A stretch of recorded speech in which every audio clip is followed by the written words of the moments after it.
This video is brought to you by Gamersubs. Use code MHB at checkout for 10% off your next order. I want to platinum every PS3 game I own, so I sorted through all 160 PS3 games in my collection and put 94 games that were possible to platinum into a wheel to let fate decide which game I platinum next. Last week we platinumed Pixar's Up, which was fine. It was an easy platinum, that was great, but as a game, definitely not an experience I'll remember for too long. So this week, I'm hoping for something with a bit more meat on the bones.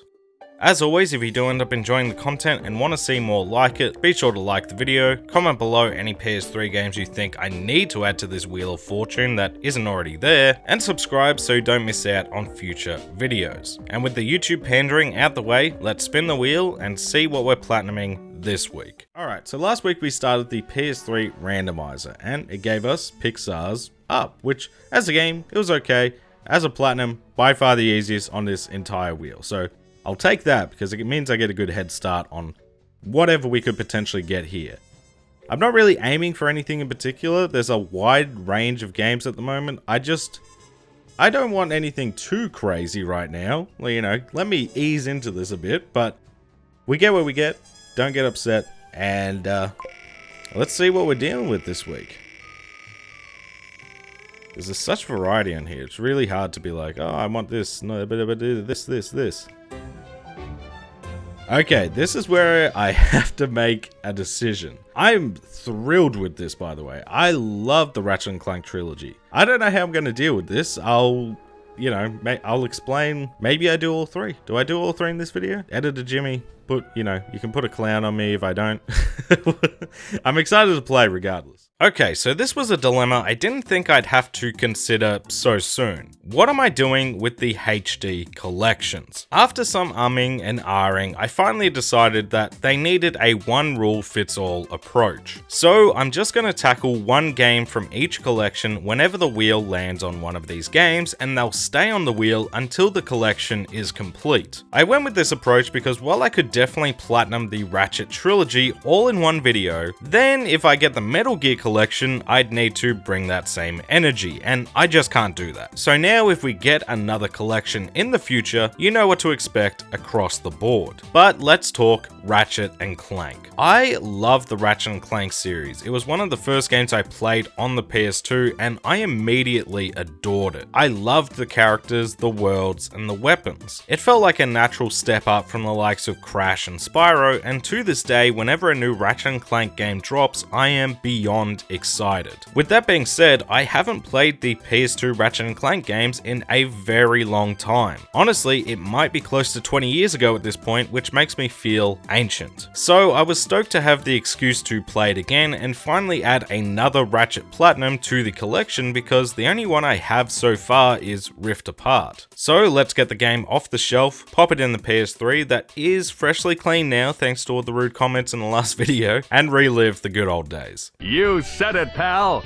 In this first step, I didn't really want to think about trophies, since none were labelled as missable and it gives you an option at the end of the game to wait to play on New Game Plus. I figured I could start this journey by focusing solely on re-experiencing the story and enjoying myself. Now the problem with this method is, you don't get much in terms of trophies for just playing the story. You get some, but they are few and far between. So just fair warning going in that this step is pretty bare bones. But I'll be honest, I didn't really care about that. I was happy to experience some good old-fashioned nostalgia, and that's exactly what I got with this step. Seriously, replaying this game took me back to when I was 6 and playing the game for the first time, and it was amazing. The game begins with the creation of the lovable Clank, a defective warbot who quickly learns some troubling information, escapes the facility, and crash lands onto the planet Velden. Luckily, this is where his future partner in crime lives, Ratchet, who sees a ship crash and goes to investigate. The first two planets for me are pure nostalgia. I remember playing these so vividly as a kid, and it just feels right being back. Smashing up crates with the wrench, collecting bolts, simple but effective platforming, and taking out enemies with either the wrench or the wealth of weapons that we'll eventually have is just good fun. When we find Clank, he regains consciousness, and it's here we're introduced to the big bad of this story, Chairman Drek. who is taking pieces of inhabited planets, destroying them in the process to build a new homeworld for his species. So it's off to Novalis and planet by planet take out Drek's forces and operations. Ratchet and Clank try to enlist the help of the most popular superhero in the galaxy, Captain Quark, to assist them in stopping Drek, but finding him proves to be harder than expected. Heading first to Metropolis, where we don't find Quark but some very handy upgrades like the slingshot and an upgrade for Clank in the helipack. Basically a grapple hook and a way to jump higher and glide for longer jumps, which are a big help for exploring each planet as much as possible. After Metropolis comes to a close, heading to Iridia next, where popular hoverboarder Skid McMarks has crash landed and needs our help.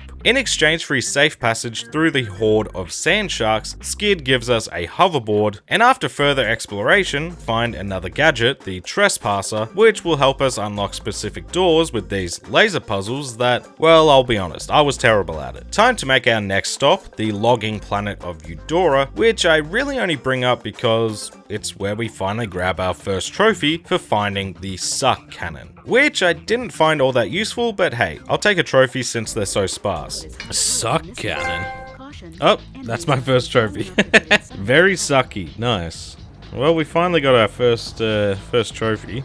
Not too bad, you know, it's like an hour and a bit. Next is the Blarg Station, where we get our first piece of Clank-only gameplay, which mostly involves finding these mini Clanks and escorting them to a door on the other side of an area, commanding them to attack, wait, follow, some real Abe's Odyssey stuff. But I'll be honest, I'm not a big fan of these sections. They're fine, but some can overstay their welcome as they're essentially escort missions. The reward here is the Hydro Displacer, a pretty cool puzzle gadget that lets you grab water from one area and move it elsewhere. When we get back to Ratchet and explore the station a bit more, we get our first boss fight, the Alien Queen, who is really easy, and if I looked into the trophies, it would have been an easy trophy too, but we'll come back to it. We snag some grind boots, something I think is synonymous with Ratchet and Clank and always good fun, blowing up one of Drek's ships, and finally locating Captain Quark on the planet Rilgar. But not before we win this hover race. I'll be honest, this took some time getting used to, and if you don't hit every speed boost, you feel like an absolute snail. To win this race though is easy enough.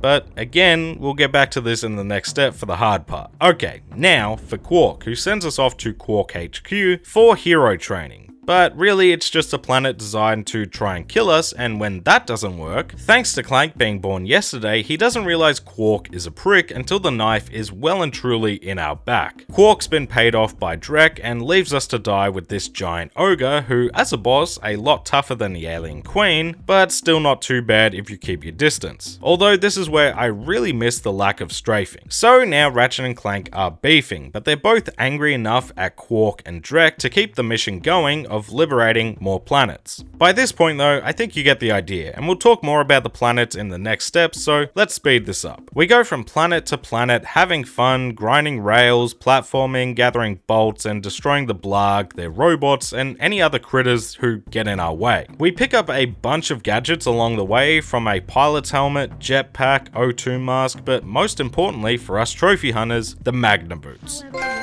Hey, finally! Oh my god, Lombax Magnetic. On the planet Pokotaru is where my nostalgia brain kicked in for something we'll touch on more in the next step. The skill point challenges. There's 30 skill points we need to obtain across the galaxy for doing various things, from making it from one point to another without damage, to destroying so many objects in a level. You can only actually track these in New Game Plus, but they do carry over from one playthrough to the next, so if you're like me and remember some along the way, why not try to do them? Not all of these give us an individual trophy, as I'd gotten a couple up to this point done, but the one on this planet did, for finding and destroying all the underwater crates. Hey, let's go! I thought that was a skill point. I don't know why. I feel like I did this back when I was a kid. Buried treasure. I think that... Oh, okay. So that's one of the skill point trophies. What's that, trophy number 3? While fully exploring the polluted planet Auxon, found the place to purchase premium nanotech, aka a health upgrade. Hit me more, let's go. Alright, we're getting a few. And on the planet Hoven, accidentally grabbed another skill point trophy for simply taking out all the ankle biters on the planet. Oh, that's a trophy. Pest control, okay. I just was going up this little hill. Alright, cool. I'll take it. But it was after this, Drek finally says enough is enough and tasks Quark with taking us out at the Altanus Orbit Station. So, of course, we need to take him out first. This time going head to head in ship combat, which was great fun. The flight controls are solid, Quark's missiles and mines always keep you on your toes, and it just feels good to see him plummet down to the planet where you later find him selling gadgets, which I completely forgot about. All quarked up. Anyway, with Quark taken care of, we continue to chip away at Drek's operations until we reach the point where we track Drek down to Ratchet's home planet, Veldon, where we'll meet to finish this once and for all. But that's where step 1 came to a close, because before heading back to Veldon, I decided to shift my strategy for this platinum. You said it, pal. It was just before the end of the game where I figured if the game was going to reset me back to before fighting Drek after it was all said and done, why don't I just take this time to complete everything else before fighting Drek and save myself the hassle of replaying the fight instead. So that's exactly what I did, immediately going back to the nanotech machine to purchase the final health upgrade. There we go, nano this. As well as returning to a friendly face in the sewers to pick up a handy gadget called the Persuader that gives a hefty discount on all Gadgetron weapons. These are not the droids you're looking for. I'm done with Star Wars month, Ratchet, alright? Let's leave it be. Nice and easy, but it was getting a bit late at this point, and so before hitting the head, I decided to go for one last trophy, or at least make a good dent into it. That trophy is Bolt Collector, for collecting 1 million bolts. Don't worry, not all at once, it tracks every bolt you've picked up. I knew this was going to be a pain in the ass, and to get it legit, I don't even want to know how many playthroughs that would take, but there is an easy solution. You just need to have a few things to do it. You need the decoy glove, the taunter, and the helipack. With all our gear ready, you want to go to this corner near the hoverboard race on Rilgar, aim down and drop ideally 2 decoy grenades at your feet. Sadly, I just missed capturing me clipping through the wall, but if this is done right, this will push you through the wall. After that, you just want to follow this ledge around until you hit a wall, jump off and aim for this ledge that will pop in out of the blue, jump across to the racetrack and go left. Right will begin the race, which we don't want, until you reach this spot. From here, you hold down circle with the taunter equipped and watch the bolts endlessly fall on you. And to avoid destroying your circle button, if you're like me and just use a plugged in PS5 remote, you can simply disconnect that from the PS3 and it will think you're still holding the button down. Now this is all well and good, but this method takes forever. I left my PS3 on for around 14 hours and I finally tapped out at 800,000 bolts. I figured I could get the other 100 or so thousand pretty quickly into the next playthrough, but just bear in mind, if you leave this glitch after starting the bolt grind, you cannot do this again until New Game Plus. Anyway, with a ton of bolts now in my pocket, I figured I earned myself a treat. On the way to said treat, making sure to turn this tank into a chicken with the Morpho Ray. Let's go! Woohoo! Oh, that's a trophy. Cluck cluck. And heading over to the Shady Salesman to pick up a Ratchet and Clank staple, the Rhino. By far the best weapon in the game.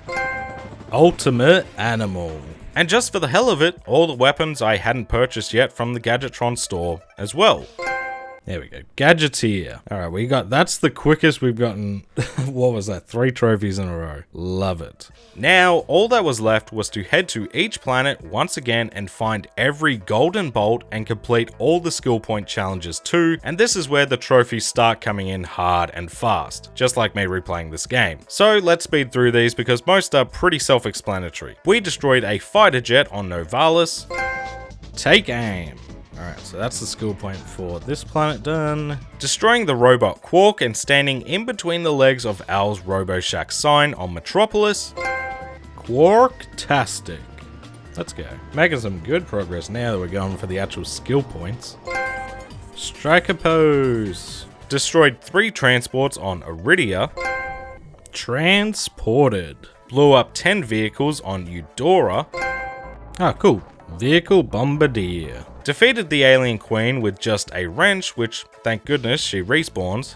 Thank God that respawns. I was a little worried for a minute there. Girl trouble. Completed 15 skill point challenges. Oh, unlock sketchbook is... 15. Alright, so we're halfway done with the skill points. That's good. Performed the Twisty McMarks in the hoverboard race. Yes! We got the old Twisty McMarks. Let's go. Twisted hoverboard. Beat the hoverboard race in less than 1:35, which was tough, but as long as you pull off one quality trick to get your boost filled all the way and focus on cutting as many corners as you can for the rest of the race, you can scrape by. This one is genuinely tough, but surprisingly only took me 15 to 20 minutes to do. Yes! Let's go. Woo! That wasn't too bad. What'd that take me? 20 minutes? Speedy! Woo! That was close though. That is a tight window. Use a sand mouse to destroy all the tanks on Battaglia, which is actually pretty easy. It just involves a lot of walking back and forth if the sand mouse dies. Woo! That's a tricky little bastard. A lot of going back and forth and back and forth. Eat lead. Blowing up all the Blarg destroyers and Gaspar, which was oddly satisfying. Destroyed. Shoot a scream, these annoying alarm clock enemies, through this tube and lure an enemy into a force field on Auxon. Sniper. Hey, over here. Destroy all the cargo ships in the Altanus orbital base, which without a guide is real tricky since they're mostly just out in space, but then there's one hiding right at the end of the level. Sitting ducks. So many of these skill points I would have so little idea what I'm doing. I guess in New Game Plus they tell you, but still. Like, finding all of those is crazy. Destroyed all the streetlights on Altanus. Vandal. Scored more than 4,500 points on the Calibo 3 hover race, which, I won't lie, I found it a lot more challenging than the time limit challenge. Let's go! Ooh, that was really taut. Magician. And traverse the water area on Veldon's orbital station without taking damage. Careful cruise. Now, I sped through this because most of the trophy-related challenges are actually pretty easy. You just need to know what to do because the game doesn't tell you until New Game Plus. However, between this and the Golden Bolt hunting, that was a good 4 hours of really exploring these levels to the fullest, and I absolutely loved it. One, because the Rhino makes enemies a joke, so I could just focus on the task at hand, but two, especially with the Golden Bolts, they're so cleverly hidden. Seriously, there's very few gimmies. You really need to examine your surroundings and use all your tools at your disposal to find these, and that made me really appreciate the level design of each planet even more than I already did. You said it, pal. All the hard work was pretty much over. All that was left was the final planet, Veldon, to not only complete the game, but also tick off the remaining challenges and bolts. The final skill point challenge was pretty simple. Take out 10 elite guards with just the wrench. The elite guards are these guys, and 2 jump attacks with the wrench does the job, so that was a pretty easy completion. Going commando. And skillful. Alright, that's all 30 skill points done. Next was the final 3 golden bolts, which again, very well hidden. Even as much as I try and look around all the corners, these are great secrets to find. Oop, that was embarrassing. Bolt commando. But after blitzing through the rest of Veldon with the Rhino in hand, it was time to face off against Drek. First as Giant Clank, but pretty quickly back to Ratchet Clank versus Big Mech Ship. With the Rhino though, this goes pretty quickly. I actually had more trouble with the slingshot than anything else. The final phase has us dealing damage to Drek whilst also stopping his destruction of the planet timer, and just like that, Drek was defeated, Ratchet and Clank are now lifelong pals, and that was our first playthrough done and dusted, ready to head into... There we go. Drek this. Alright, cool. I was scared that one hadn't popped yet. You said it, pal. Okay, so just to be clear, you have to get to New Game Plus for this platinum no matter what. The only thing is, if you play your cards right, it doesn't have to be for long. You see, what we really need here is to purchase all of the gold weapons, which are only unlocked in New Game Plus, cost 250,000 bolts in total, along with all your golden bolts, and you can do that right at the start of Novalis if you play your cards right. My issue was that damn Million Bolts trophy still hadn't popped, and to be honest, after buying so much stuff, I had no clue where I was at with this trophy. So my goal was simple, get to Realgar as quickly as possible to get back to the race glitch. Either it will pop before we get there, which would be great, or worst case, we need to sit around for a bit of mindless time grinding bolts. Now I'll be honest, this took a lot longer than I was expecting. In fact, I made it all the way back to the Alien Queen when it finally happened. Yes, Bolt Collector! Oh thank god, I don't have to do that freaking glitch again. Woo! I had collected 1 million bolts, which meant I sped back to Novalis, went on a spending spree, bought all 10 of the gold weapons, and after a solid 20 hours total, Ratchet & Clank's Platinum Trophy was mine. Making it now 2 Platinums, still 93 games to go. Here we go, Ratchet King Midas, Gadget Master, and that is Ratchet & Clank's Platinum done. You know, who knows when we'll get to Ratchet 2 whenever the wheel gives us the collection again, but this was great fun. So, would I recommend you play and platinum Ratchet & Clank? Hell yeah, I would. This was such a great experience from beginning to end. The only real knock I have is that 1 million bolts trophy. It's just way too many. Outside of that, this was a true blast from the past. It still holds up great today. The levels, the characters, the gameplay, and exploration is all top notch. And as someone who always wanted to 100% these games, but didn't really know how as a kid, it felt really good to get this platinum for 6-year-old me. Thank you so much for watching. If you made it this far into the video, make sure to leave a comment with "Have a quarktastic day" to let me know that you made it to the end. If you enjoyed it, don't forget to like and subscribe. Leave a comment below and let me know which PS3 games you hope the wheel lands on next, or any games to potentially add to the wheel. Shout out to the channel members for that extra level of support, and special thanks to the members of the Bear Club: Nugget, Scott Unwin, Steel Vanguard, It's Grey J, Dark Wolf, Kuzma, Zafado, Lug Knights, Golden Sparrow, J&T Puppy, Lord Alex, and Kuzma again. Thank you all, and I'll catch you in the next one.